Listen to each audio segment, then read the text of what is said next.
नमस्कार। आज बात होगी धर्म की, आज बात होगी सनातन धर्म की और आज बात होगी व्यवस्था की। आप यहाँ पे देख पा रहे होंगे लाखों की तादाद में आपको भीड़ यहाँ पे नजर आ रहा है और लाखों की तादाद में जो भीड़ है उसको कैसे मैनेज किया जा रहा है सतलोक आश्रम में, क्या व्यवस्था है, इन सारे चीजों पे, सारे मुद्दों पे जानने का प्रयास करेंगे। कुछ ही दिन पहले संत रामपाल जी महाराज का एक शिष्य हिंदू धर्म पे कमेंट करते हुए बताए थे, जैसे कुंभ में जो भगदड़ के कारण बहुत ज्यादा मौतें हो गई थी, उसके कमेंट में उन्होंने बोला था एक बात, उसके आज जायजा लेंगे क्या वास्तव में उन्होंने जो दावा किया था सतलोक आश्रम के बारे में या संत रामपाल जी महाराज के बारे में, क्या वो सही है। उनका ये बयान है कि धार्मिक व्यक्ति की प्रशासन की जरूरत नहीं है, अगर उन्हें प्रशासन की जरूरत पड़ती है तो वो धार्मिक व्यक्ति नहीं, वो एक पाखंड के तहत अपने एक आगे बढ़ने की कोशिश कर रहे हैं। और धर्म की या फिर धार्मिक व्यक्ति की जो व्यवस्था है उसमें प्रशासन की जरूरत नहीं पड़ती है, वो खुद ही व्यवस्थित रहते हैं, अपने आप में वे व्यवस्थित रहते हैं। तो क्या वास्तव में सतलोक आश्रम के जितने भी लोग हैं वो वास्तव में अपने आप में व्यवस्थित रहते हैं या क्या है इसका राज, वो यहाँ पे भी जानने का प्रयास करेंगे इस सतलोक आश्रम में। तो चलिए पूरा अंदर जा करके जायजा लेते हैं, एक एक चीज पे गौर करेंगे और जानने का कोशिश करेंगे कि वास्तव में सतलोक आश्रम में व्यवस्था है सुचारू रूप से या फिर यहाँ भी प्रशासन की जरूरत पड़ती है। यहाँ पे देखिए हम लोग सतलोक आश्रम में के मेन पंडाल में एंट्री कर रहे हैं और अंदर की ओर बढ़ रहे हैं। अभी आपको व्यवस्था से रूबरू करवाएंगे और यहाँ के कुछ लोगों से भी रूबरू करवाएंगे और व्यवस्था को जानने का प्रयास करेंगे। तो यहाँ पे कुछ लोग खड़े हैं, इनसे जानते हैं। नमस्कार सर। नमस्कार सर, सबसे पहले आप ये बताइए आपका नाम क्या है और आप क्या करते हैं। मैं एक आर्मी मैन हूँ और मेरा नाम अंगद राय है जी। और सर आप संत रामपाल जी महाराज के शिष्य हैं या नहीं है। हाँ, शिष्य हैं। आप संत रामपाल जी महाराज का शिष्य है। सर, संत रामपाल जी महाराज के एक शिष्य सोशल मीडिया पर ये दावा करते हैं कि धार्मिक लोगों को व्यवस्थित होने की जरूरत नहीं, मतलब धार्मिक लोग खुद ही व्यवस्थित है, उन्हें प्रशासन का कोई जरूरत नहीं है। क्या ये बात सही है। बिल्कुल सही है। गुरुजी का ऐसा ज्ञान है, ऐसा रास्ता तरीका बताया हुआ है कि उस तरीका पर चलते हैं। अब मैं जैसे आर्मी पर्सन हूँ तो हमें तो ऐसे भी नियम कानून का अच्छी तरह से जानकारी है कि क्या करना है क्या नहीं करना है, उस हिसाब से हम खुद चलते हैं और लोगों के चाहता हूँ कि चले और जहाँ तक हो सकता है हेल्प भी करते हैं। हाँ सर, आप खुद आर्मी ऑफिसर हैं और आप खुद व्यवस्थित है, ये बात जरूर है। लेकिन यहाँ पर अन्य लोग जो संत रामपाल जी महाराज के शिष्य आए हुए हैं वो अलग अलग तबके के लोग हैं, वो अलग अलग रोजगार से रिलेट करते हैं अपने आप को। तो वो लोग आर्मी तो है नहीं ना, वो लोग पुलिस में है, लेकिन फिर भी वो लोग व्यवस्थित है। और ये संत रामपाल जी महाराज के शिष्य दावा भी करते हैं कि वो लोग व्यवस्थित रहते हैं। इसके बारे में आखिर क्या तरीका है संत रामपाल जी महाराज के शिष्यों का, क्या वो लोग खुद ही व्यवस्थित हो जाते हैं। गुरु जी का दिया हुआ ज्ञान के अनुसार पर लोग चलते हैं। उनको पता है कि मुझे कहाँ भीड़ में क्या जाना है नहीं जाना है, कम मतलब तरीके से चलना है, कोई गलत करने का कोशिश नहीं करते हैं। यानी सारे लोग तरीके से चलते हैं, जिस प्रकार अच्छे से चलते हैं, बिल्कुल चलते हैं तरीके से। सर आपका क्या नाम है। मेरा नाम सुधीर कुमार हुआ। आप कहाँ से आए हैं। हम रांची जिला झारखंड राज्य रांची जिला से हैं। सर आप बताइए, आप व्यवस्था के बारे में क्या बताना चाहेंगे, कैसे संत रामपाल जी महाराज के शिष्य इतने व्यवस्थित हैं और अपने आप में दावा करते हैं कि धार्मिक व्यक्ति को व्यवस्था प्रशासन की जरूरत नहीं पड़ता है। देखिए, आज अध्यात्म में प्रशासन की जरूरत सच्चाई में नहीं है, जो लोग सही से समझ जाएं। आज जो संत रामपाल जी महाराज जी की जो ज्ञान हम लोगों को दिए हैं उसमें देखिए ये साफ साफ बताते हैं कि हमें अपने से ज़्यादा दूसरों का ख्याल रखना है।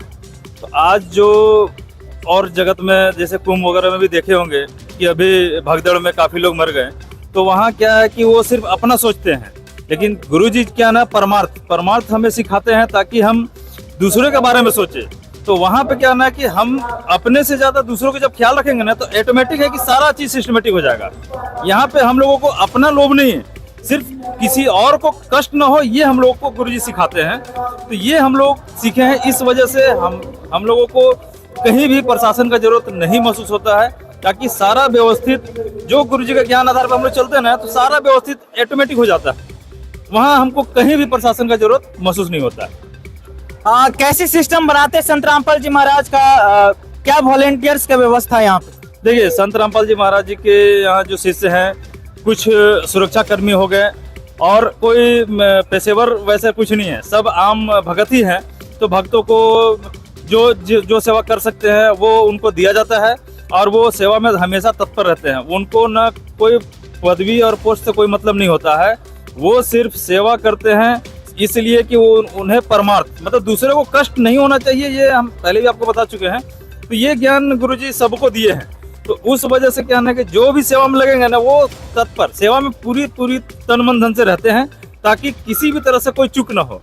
तो यहाँ पे ये व्यवस्था गुरुजी की दया से बनाई गई है और ये हम लोगों को कहीं से भी अध्यात्म से हट के कुछ करना नहीं होता है। तो इस वजह से क्या ना, सारा सिस्टमेटिक एक ही चैनल में आ जाते हैं। एक और बात जानना चाहेंगे सर आपसे, आपने यहाँ पे एक ना बहुत बड़ा जिक्र किया, परमार्थ यानी अपने से ज्यादा दूसरों की चिंता। लेकिन अगर हम लोग समाज में देखते हैं या अन्य धार्मिक जगह पे जाते हैं, जैसे कुंभ की अगर बात किया जाए, वहां पर भी हमारी टीम कवरेज करने गई थी, वहां ये देखने को मिला कि लोग दूसरे से ज्यादा अपनी चिंता कर रहे हैं, है ना, मतलब दूसरे को सपोर्ट करना या इस तरह का चीजें, भगदड़ की स्थिति बनी वहां पर। लेकिन यहाँ पर लोग दूसरों से ज्यादा मतलब अपने से ज्यादा दूसरों की चिंता करते हैं और उन्हें व्यवस्थित करने का कोशिश करते हैं ताकि सभी लोग व्यवस्थित रहेंगे तो एक व्यवस्था बनेगा। सर क्या कारण है कि कैसे वो लोग इस चीज पे दृढ़ रह पाते हैं जो संत रामपाल जी महाराज ज्ञान देते हैं? देखिए, यहाँ दूसरों को चिंता हम लोग इसलिए करते हैं कि गुरुजी बताए हैं कि जो हम अपने तो छोड़ दीजिए, ये अगर हम दूसरों की सेवा करते हैं ना, वो उससे हमें पुण्य मिलता है। ये परमात्मा जी संत रामपाल जी महाराज जी हम लोग को ज्ञान दिए हैं और इस ज्ञान के आधार पे हम लोगों को जो चाहिए, आज हमें क्या चाहिए, लोग भक्ति करते हैं किस लिए? पुण्य कमाने के लिए। आज जो तीर्थ करते हैं, बड़े बड़े मंदिर और तीर्थ स्थल पे जाकर के नहाते हैं, सुबह से फास्टिंग रहते हैं, काफी लंबी लाइन में लगते हैं, मतलब शरीर को कष्ट देते हैं। तो ये किस लिए देते हैं? उनको वो पता है कि वो उनका पुण्य मिलेगा। लेकिन देखिए, आध्यात्मिक जब आप आएंगे तो ऐसा नहीं है, हमारा ग्रंथ कुछ और कहता है और लोग कर कुछ और रहे हैं। तो ये संत रामपाल जी महाराज जी ने इस चीजों को खंडन करके हमें साफ साफ बताया कि देखिए, हमारे शास्त्र में जो लिखा है, हम उस तरह से चलेंगे ना तो हमें पुण्य की भी कमाई होगी और हमें मोक्ष भी मिलेगा। तो ये कुंभ नहाने से मोक्ष नहीं मिलता है। ये संत रामपाल जी महाराज जी बताया कि हम अगर शास्त्र अनुकूल साधना करें ना तो हमें मिलती है, मोक्ष प्राप्त हो जाएगी। लेकिन उसके अलावे हमारा रहन सहन, ये संत रामपाल जी महाराज जी हमको बताए हैं कि सिर्फ हमारा भक्ति करने से नहीं होता है, हमें उस तरह से रहना भी होगा ताकि लोगों को, हमारे से किसी तरह के लोगों को कष्ट न हो। ये हमें गुरुजी सिखाते हैं। तो सारा चीज यहीं से सॉर्ट आउट हो जाता है कि सिर्फ हम अपना छोड़ करके परमार्थ पे आएंगे ना तो सारा सिस्टमेटिक, सारे लोग जब ऐसे सोचना स्टार्ट करेंगे ना तो कहीं भी तरह से कोई भी अराजकता नहीं फैलेगी। सब लोग दूसरे का हिसाब से देखेंगे कि किन्हीं को कष्ट न हो। तो वहाँ पे क्या ना, व्यवस्था सुदृढ़ ढंग से ऑटोमेटिक चलना स्टार्ट हो जाती है। तो ये चीज है, ये भक्ति में हमें सिखाया गया है और सद्भक्ति में यही चीज होना भी चाहिए। लेकिन जो लोग देखते हैं कि सिर्फ हमें अपना भलाई करे और जो भी है हमें पहले चाहिए, तो ये चीज जगतों में है। इस वजह से वहाँ भी अराजकता फैलता है, भगदड़ फैलता है। क्यों? यही कारण है। तो ये गुरुजी साफ साफ हमें बता चुके हैं। तो हमें वो चीज समझ में आ गया कि हमें जीवन जीना कैसा है और भक्ति कैसे हमको करनी है। तो ये गुरुजी बताए हैं। इस कारण से आज संत रामपाल जी महाराज जी का कहीं भी समागम होती है तो वहाँ पे देख लीजिए करोड़ों की भीड़ होती है। लेकिन वहाँ पे व्यवस्था करने ना कोई आर्मी ना कोई फोर्स के लोग जाते हैं। आज हमारे गुरु भाई बहुत सारे फोर्स वाले भी हैं, लेकिन वैसा नहीं है कि उनको वहाँ ड्यूटी पे लगाया जाता है। वो सिर्फ जो एक ज्ञान सबको बताया गया ना, उस ज्ञान के अनुसार सारे लोग चलते हैं। तो एकदम सिस्टमेटिक सब सारा काम अपनी व्यवस्था में हो जाती है। जी आपने जो ये बात बताया ना कि कोई आर्मी नहीं है, कोई, ये चीज तो यहाँ पे देखने भी मिल रही है कि यहाँ पे ना कोई आर्मी है ना कोई फोर्स है, फिर भी लोग व्यवस्थित है।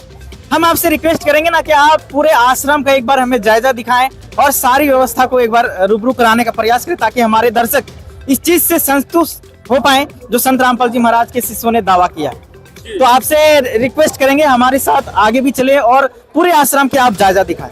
तो अभी हम लोग मेन स्टेज की ओर आ चुके हैं और संत रामपाल जी महाराज का यहाँ पर सिंहासन है जिनसे हमने रिक्वेस्ट किया था कि आप पूरा आश्रम का जायजा हमें दें, वो भी हमारे साथ मौजूद है। तो सर, यहाँ की जो व्यवस्था है, जिस प्रकार से आप यहाँ पे देख पा रहे हैं हम कि एक तरफ पुरुषों की बैठने की व्यवस्था है और एक तरफ महिलाओं की बैठने की व्यवस्था है, तो आप इसके बारे में एक बार बताएं। देखिए, यहाँ पे गुरु जी की दया से महिला और पुरुष दोनों लोग आते हैं और इनकी रहने और खाने की व्यवस्था सारा निःशुल्क है गुरु जी की दया से।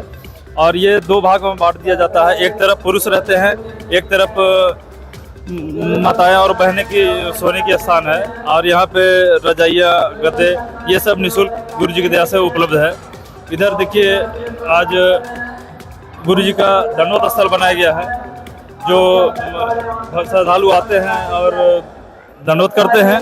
दंडवत करके फिर वो अपने भंडारे की ओर जाते हैं। तो आइए आप दंडवत स्थल देख लीजिए, ताकि कैमरामैन से गुजारिश करूंगा एक बार पूरा तस्वीर दिखाएं दंडवत स्थल का, और पूरा संत रामपाल जी महाराज का जो सिंहासन है उसको पूरा कवर करने का प्रयास करें।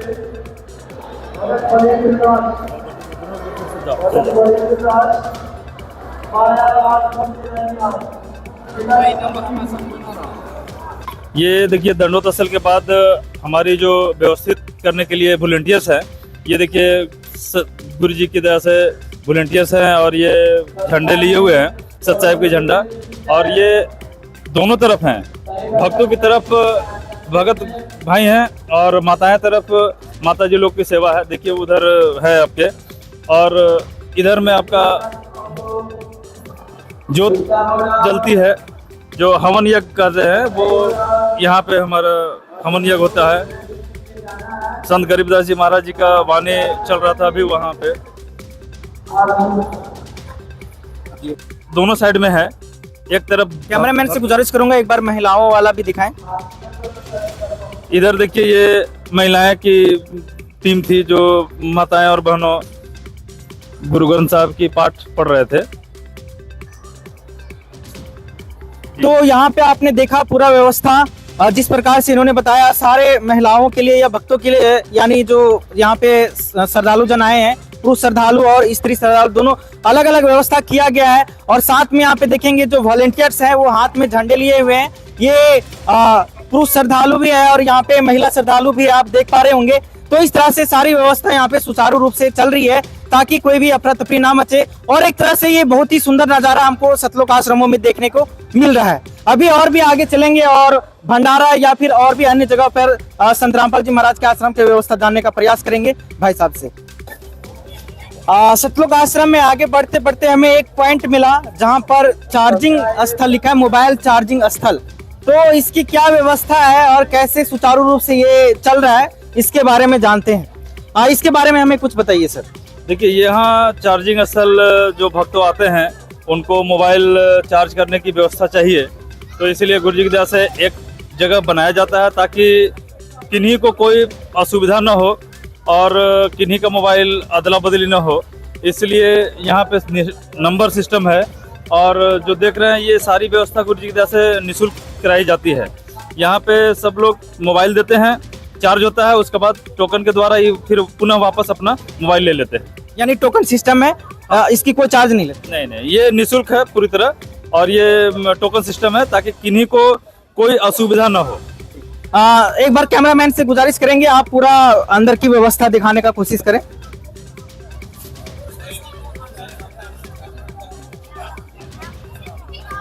यहाँ पे किस तरह से पूरा एक सिस्टम बनाया गया है और सारे मोबाइल चार्ज लगाए गए हैं, और उधर नंबर सिस्टम भी चल रहा है। सारे लोग अपना नाम रजिस्टर करवा रहे हैं और उस तरह से सारे लोग व्यवस्थित तरीके से यहाँ पे चीजें कर रहे हैं, ताकि व्यवस्था बना रहे, किसी का मोबाइल गुम ना हो जाए, किसी का मोबाइल चोरी ना हो जाए, किसी का मोबाइल खो ना जाए।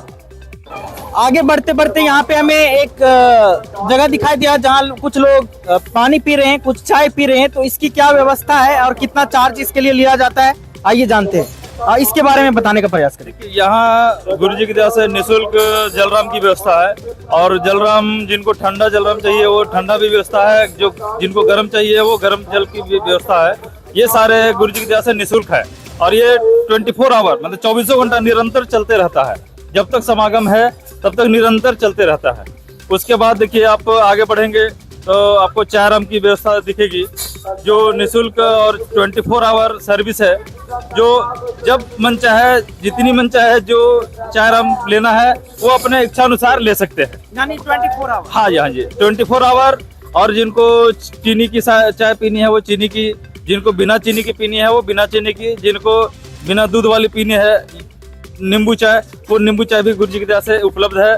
चाय के साथ साथ आपको बिस्कुट भी फ्री ऑफ कॉस्ट मिलती है, गुरु जी की दया से सारा उपलब्ध है। और वो 24 यानी घंटा कोई चार्ज नहीं लिया जाता। नहीं, ये सारा निःशुल्क है गुरु जी की दया से, कहीं कोई 1 रुपया नहीं लगना है, सब लोग को गुरु जी की दया से निःशुल्क है। ठीक है सर, आगे बढ़ते हैं और आगे जाने का कोशिश करेंगे। आगे बढ़ते बढ़ते हमें यहाँ पे भंडारा का व्यवस्था यहाँ पे दिखा, लोग भंडारा कर रहे हैं, भोजन प्राप्त कर रहे हैं। जिस प्रकार से 3 दिन का यहाँ पे समागम था उसके उपलक्ष्य में, तो इसमें क्या व्यवस्था है और किस प्रकार से ये भंडारा चल रहा है, या आइए यहाँ पे जानने का कोशिश करेंगे। हमें ये जो भंडारा चल रहा है इस भंडारे के बारे में कुछ बताइए और व्यवस्था के बारे में हमारे दर्शकों को बताइए। देखिए, यहाँ गुरु जी की दया से जैसे पंडाल में बताया कि भगत और भगतमतियों के लिए अलग अलग स्थान था, यहाँ भी भंडारा का भी वैसा ही व्यवस्था किया गया है, जो अलग अलग है। एक तरफ भक्तमती और एक तरफ भक्तों के लिए है। यहाँ पे जो भंडारा चलता है ये कंटिन्यूअस 24 आवर है और हमेशा गरम सारी व्यवस्था खाने की जो है वो की है। पूड़ी राम है, फुल्का राम है, चावल राम है, सब्जी राम है, बूंदिया राम है, हलवा राम है। ये जितने भी व्यवस्था है ये सारे गुरु जी की दया से निःशुल्क है, किन्हीं का कोई भी चार्ज नहीं लिया जाता है। और ये दोनों को अलग अलग व्यवस्था इसलिए किया गया है ताकि किसी भी तरह से किन्हीं को असुविधा न हो। यहाँ पे सारे लोग, चाहे वो गरीब हो या अमीर हो, वो इससे मतलब नहीं है। जब यहाँ आश्रम में आ जाते हैं तो सतलोक आश्रम का ये नियम है, सारे लोग नीचे बैठ करके एक पंक्ति में भोजन ग्रहण करेंगे। ये आश्रम की ओर से निःशुल्क है, ये भंडारा सबों को बराबर दिया जाता है। सत्य। हमें आगे की भी व्यवस्था दिखाने का कोशिश करें। जी जी जी, आप आगे आइए, आगे भंडारा कैसे बन रहा है ये मैं आपको बताता हूँ। यहाँ देखिए, इस तरफ भंडारा की व्यवस्था है जो बन रही है। आप देखेंगे कि सारे चीज का अलग अलग व्यवस्था है। और सबसे बड़ी बात है कि आज के ये महंगाई के समय में शुद्ध देसी घी के सारे सामग्री बनते हैं, चाहे वो हलवा राम हो या बूंदी राम हो या फिर आपका कोई भी सब्जी हो, लेकिन ये सब में कोई भी मिक्स नहीं है, शुद्ध देसी घी का बनाया जाता है। ये गुरु जी का सख्त आदेश है और इसका पालन हमेशा होता है। जो यहाँ पे जब भक्त भाई या जगत के लोग जो भंडारा करते हैं ये लोग साफ साफ बताते हैं कि ऐसा भोजन हमें, ऐसा टेस्ट कहीं नहीं मिला, ये सतलोक आश्रम का टेस्ट है। तो ये मोहन भोग है, सारे लोग यही बताते हैं। हाँ जी, यहाँ आप भंडारा कर रहे हैं, वहाँ पूछ लेंगे आगे, तो ये सारे लोग ऐसे ही बताएंगे आपको। ये ऐसा टेस्ट है ना, कहीं नहीं मिलता है। तो ये शुद्ध देसी घी का, और चूंकि सत्संग में गुरु जी का दया है कि ये सतलोक का जो भोजन है ना उसका टेस्ट अनोखा होता है, ये आम जगह मिल नहीं पाएगा, ऐसा ये आपको टेस्ट मिलेगा यहाँ। जी, तो यहाँ पर इन्होंने बताया भोजन का व्यवस्था क्या है और कितना टेस्ट यहाँ का भोजन होता है, उसके बारे में आइए यहाँ पे जो भंडारा कर रहे हैं उनसे कुछ जानते हैं और उनसे समझते हैं कि क्या टेस्ट वाकई में जैसा ये बता रहे हैं वैसा है या नहीं है। नमस्कार सर। नमस्ते। सर क्या नाम है आपका? सुमन दास। सर ये बताइए, जैसे अभी हमने यहाँ पे पूछ रहा था सेवादारों से, उन्होंने बताया कि जो यहाँ पे लोग जितने भी श्रद्धालु आते हैं वो भंडारा करते हैं तो बोलते हैं भंडारा का टेस्ट ही बड़ा अजीब है, क्या वास्तव में ऐसा है? वास्तव में ऐसा ही है, यहाँ का टेस्ट बड़ा अजीब होता है। हमारे जो नॉर्मल घर में या रेस्टोरेंट में या होटल में बनता है उससे भी टेस्टी लगता है ये खाना। और आपको क्या क्या मिला यहाँ पे? यहाँ हर एक 2 घंटे में 3 घंटे में सब्जी राम चेंज होता ही रहता है। आप खाने के तो बहुत कुछ मिला, कढ़ी मिला, आलू गोभी का सब्जी मिला, छोला भटूरा मिला और बहुत कुछ मिला। छोला मिला, पूड़ी है, पूड़ी राम है, रोटी राम है और बहुत कुछ है खाने को। कोई चार्ज लिया गया? कोई नहीं, फ्री ऑफ कॉस्ट, कोई चार्ज नहीं है। और टेस्ट का तो लाजवाब है ना? इसका लाजवाब है, फ्री ऑफ कॉस्ट है। तो आपने यहाँ पे इनका विचार जाना, जो भंडारा ग्रहण कर रहे हैं। अभी सुबह में यहाँ पे काफी भीड़ था, ये दोपहर का समय है इसलिए कम यहाँ पे भीड़ दिखाई दे रही है। सुबह में हमने कवर किया था, काफी संख्या में लोग आए थे और भीड़ पूरा तादाद भरा हुआ था। हम आपको वो भी वीडियो दिखाएंगे, तो बने रहिए हमारे साथ। यहाँ पर देखिए, यहाँ पे कुछ पैकिंग की व्यवस्था चल रहा है, तो क्या पैकिंग हो रहा है इसके बारे में थोड़ा जानने का प्रयास करेंगे यहाँ से। नमस्कार मैम, नमस्ते। यहाँ पर क्या चल रहा है? पूरी पैकिंग की सेवा हो रही है। ये पैकिंग किसको देते हैं आप? भगत की अगर सेवा करके जाते हैं ना, तो गुरु जी की दया से आश्रम में सेवा लगाओगे जाते वक्त भक्त उस आत्मा को देने के लिए। सभी के लिए है या फिर जो संत रामपाल जी महाराज के केवल शिष्य है उनके लिए? सभी के लिए भगत जी, यहाँ पर सारा चीज निःशुल्क है और सभी के लिए एक समान व्यवहार होता है। ठीक है, धन्यवाद। अच्छा है। यहाँ पर आपने देखा, यहाँ पे जो पैकिंग हो रही है, और ये जो वापस घर जाते हैं, यानी जितने भी सतलोक आश्रम में आने वाले लोग हैं, अगर वो वापस घर जाते हैं उन्हें ये पैकिंग दी जाती है। यहाँ पर देखिए, ये मशीन भी यहाँ पे लगाई गई है। किस चीज की मशीन है, इनसे जानने का प्रयास करेंगे। सर एक बार बताइए, ये किस चीज की मशीन है, क्या व्यवस्था इसमें रहती है? कि यहाँ पे क्या ना, लाखों लाख की संख्या में जो भीड़ आती है, तो गुरु जी के दया से ये मशीन से फुल्काराम बनाने की व्यवस्था है, ताकि लोगों को। फुल्का क्या होता है? फुल्का मतलब सादा रोटी, जो गुरु जी की दया से घी लगा करके सभी को मिलता है। तो ये काफ़ी लोगों को जो भीड़ पड़ती है ना, तो हाथ से बेलने में काफ़ी परेशानी होती है माताएं बहनों को। तो गुरु जी की दया से मशीन से यहाँ रोटी बनती है, जिसके कि उत्पादन एक बार में कम से कम 25,000 रोटी बनता है 1 घंटा में। तो ये काफ़ी अच्छा हम लोग को भीड़ कंट्रोल करने के लिए व्यवस्था होती है। तो ये मशीन से हमारे यहाँ रोटी बनाई जाती है इस आश्रम में। ठीक है सर।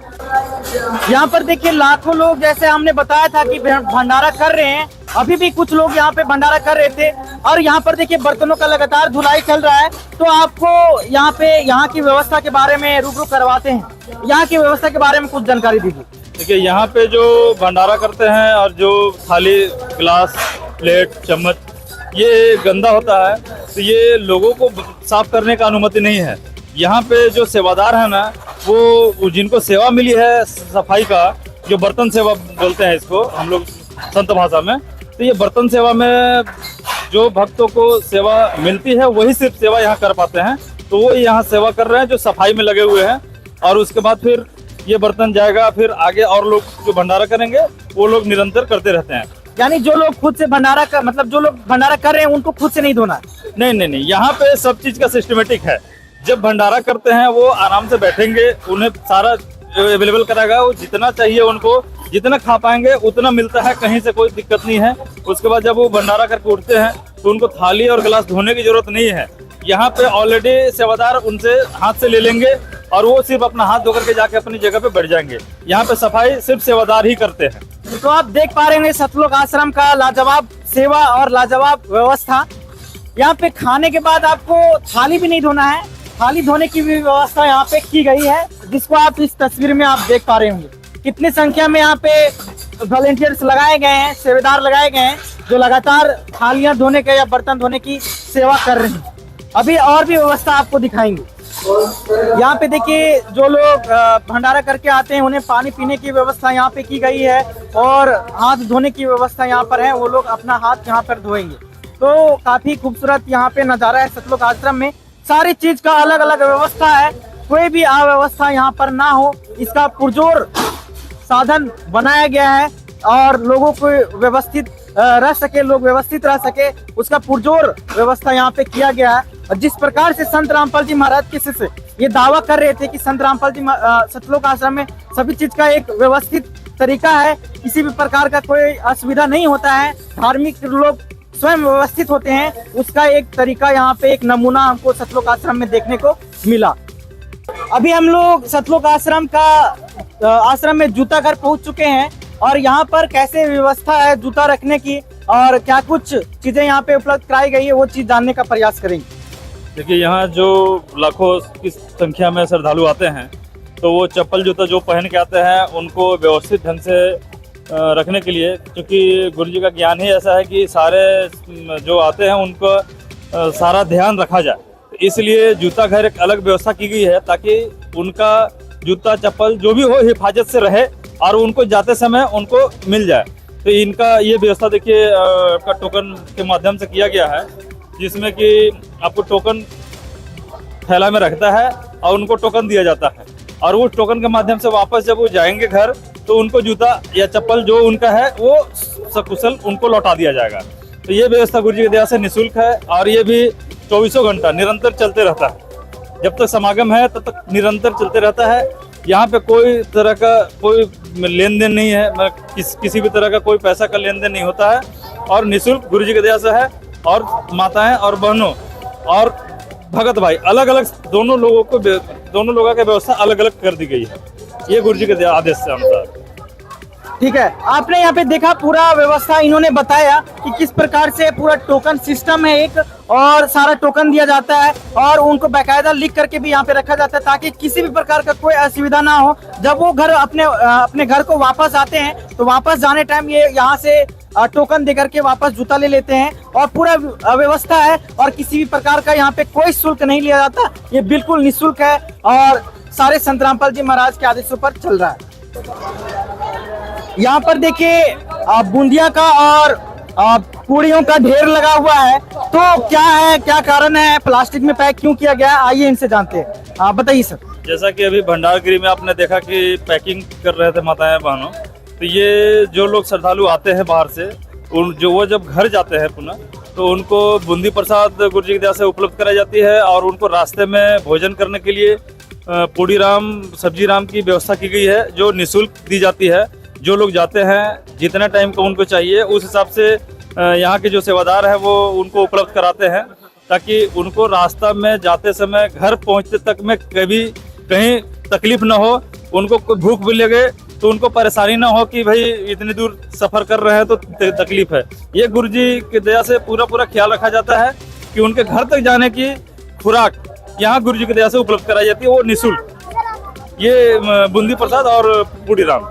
ठीक है सर, बहुत बहुत धन्यवाद आपका, आपने हमारा पूरा सहयोग दिया और पूरा सतलोक आश्रम का व्यवस्था आपने दिखाया। बहुत बहुत धन्यवाद। धन्यवाद जी, धन्यवाद, सत्य है। तो अभी आपको पूरा सतलोक आश्रम का व्यवस्था हमने दिखाया और एक चीज यहाँ पे हम पॉइंट क्लियर करना चाह रहे थे हमारी टीम कि क्या वास्तव में जो संत रामपाल जी महाराज के शिष्य दावा करते हैं कि धार्मिक लोग स्वयं व्यवस्थित होती है, उन्हें कोई भी प्रशासन का जरूरत नहीं पड़ता है। ये चीजें यहाँ पे आपको हमने दिखाने का कोशिश किया। कहीं पर कोई प्रशासन नहीं था, कहीं पर कोई अव्यवस्था नहीं था, सारे लोग पूरा व्यवस्थित थे, सारी सेवा व्यवस्थित थी, लाखों की संख्या में भीड़ है, फिर भी सारे चीज सुचारू रूप से चल रहा है। और ये रिपोर्ट हम आपको सतलोक आश्रम धनुषा नेपाल से दिखा रहे थे। आप ऐसी खबर जानने के लिए और संत रामपाल जी महाराज से संबंधित सारी खबर जानने के लिए आप बने रहिए हमारे साथ ऐसे न्यूज चैनल में। धन्यवाद।